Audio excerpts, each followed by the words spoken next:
The Senate has approved President Bola Tinubu's request to raise 1.15 trillion naira from the domestic debt market to cover the unfunded portion of the 2025 budget deficit. The approval followed the adoption of a report by the Senate Committee on Local and Foreign Debts during plenary. The committee notes that the 2025 Appropriation Act provides for a total expenditure of 59.99 trillion naira, representing an increase of 5.25 trillion naira over the 54.74 trillion naira initially proposed by the executive.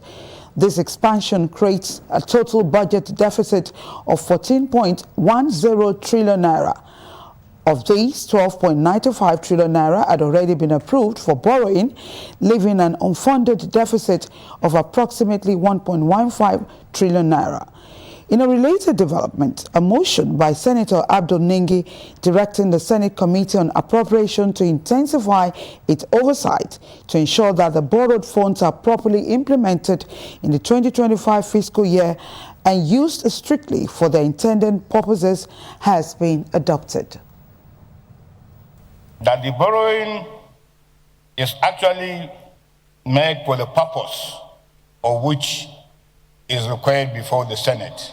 The Appropriation Committee should ensure that the borrowing is actually to fund the 2025 appropriation. That the Senate do approve Mr. President's request to establish a 1,150 billion naira borrowing program in the domestic debt market to close the unfunded deficit gap created by the increase in the budget size over and above the prior approved revenue and borrowing plans. Those in favor of these recommendations say aye. Those against say nay. The ayes have it.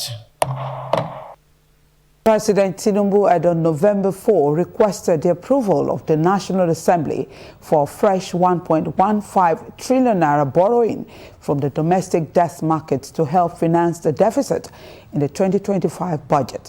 The president's request, conveyed in a letter to the Senate, says the proposed borrowing is intended to bridge the funding gap and ensure full implementation of government programs and projects under the 2025 fiscal year.